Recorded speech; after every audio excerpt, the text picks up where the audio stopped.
साथियों, ईवीएम का मुद्दा जो है वो वर्तमान में छाया हुआ है। ईवीएम को लेकर श्री महोदय एलन मास्क ने उस पर बयान भी दिया कुछ दिन पहले, और एलन मास्क ने उसके बारे में, ईवीएम के बारे में प्रैक्टिकल कर भी दिखाया।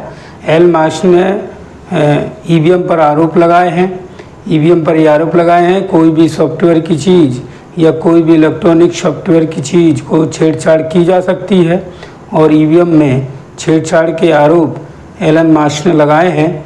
और एलन मास्क जो है वो सॉफ्टवेयर के ज्ञाता हैं, दुनिया के बड़े पैसे वाले हैं, अमीर हैं, नंबर 1 पैसे वाले हैं। एलन मास्क ने जो आरोप लगाए हैं उनको साबित करने के लिए उन्होंने कल की डेट में उसका प्रैक्टिकल करके भी दिखाया। एलन मास्क एक सॉफ्टवेयर इंजीनियर, जबकि भारत के चुनाव आयुक्त ये कह रहा है कि एलन मास्क जो है वो निराधार आरोप लगा रहे हैं। क्या चुनाव आयुक्त जो है, ये महोदय चुनाव आयुक्त जो हैं, वो इस बात को, वो क्या टेक्नीशियन या सॉफ्टवेयर इंजीनियर हैं जो इस बात को कह रहे हैं कि एलन मास्क ने गलत आरोप लगाए हैं? एलन मास्क अमेरिका के रहने वाले हैं, दुनिया के नंबर 1 पैसे वाले हैं, और वो लगातार 2-3 दिन से ईवीएम पर बोल भी रहे हैं और समझा भी रहे हैं और प्रैक्टिकल कर भी दिखा रहे हैं। ईवीएम जो आया वो 1982 में आया। ईवीएम को लेकर बहुत सारे विवाद समय समय पर उठते रहे हैं। बावन मेश्राम साहब लगातार ईवीएम के विरोध में प्रचार कर रहे हैं या ईवीएम की कमी और खामियां बता रहे हैं। ईवीएम में क्या कमी है, क्या खामी है, बावन मेश्राम साहब बता रहे हैं। और भी बहुत भारत में कई पिटीशन सुप्रीम कोर्ट में लगी हुई है ईवीएम के खिलाफ। कई पिटीशन जो है सुप्रीम कोर्ट में दायर भी की गई है, कईयों पर हियरिंग चल रही है सुप्रीम कोर्ट में। और कई ईवीएम के बारे में कई वक्ता और नेतृत्वकर्ता ईवीएम के बारे में बोल रहे हैं कि ईवीएम हटाया जाए। इसकी आवाज़ अब जनता तक पहुंचने लगी है और जनता इस आवाज़ को और ज़्यादा बुलंद करने के मूड में भी दिख रही है। ईवीएम का मुद्दा एलन मास्क की वजह से और ज़्यादा तूल पकड़ता दिखाई दे रहा है। वाकई में ईवीएम जो है 1982 में पहले इंदिरा गांधी के समय में लाई गई, परंतु ईवीएम पर जनता का विश्वास नहीं है। चुनाव, ईवीएम से चुनाव 3-4 चुनाव लगभग हो चुके हैं।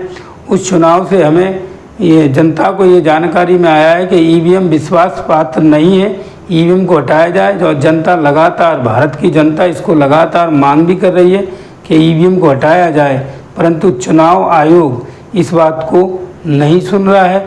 चुनाव आयोग सरकार की सुन रहा है।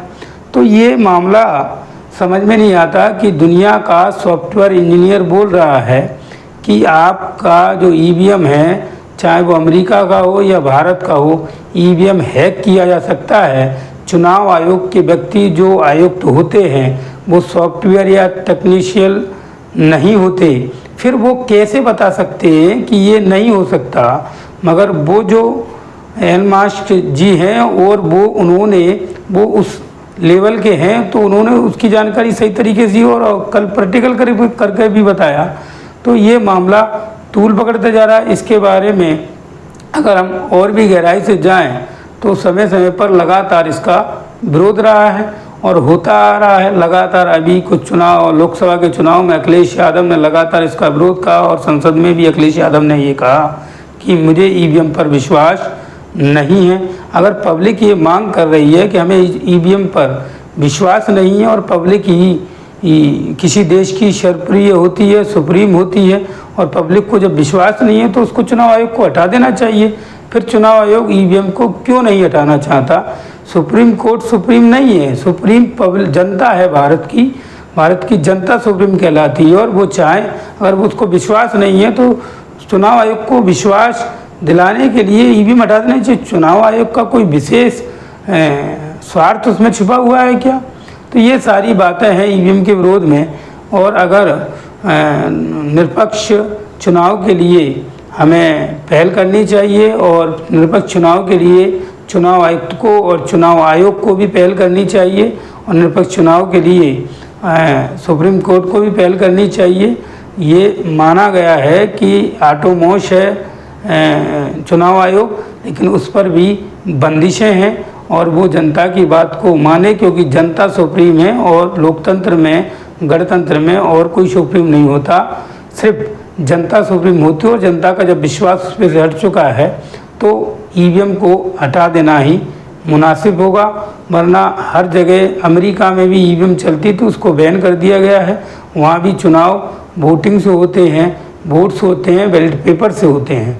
लेकिन भारत में, जिसमें इतनी टेक्नोलॉजी नहीं है, यहाँ ईवीएम का लगातार प्रयोग बढ़ा रहा है और उसका समर्थन चुनाव आयोग कर रहा है। ये सोचने वाला विषय है। मैं इस विषय पर इतना ही बोलना चाहूँगा और आगे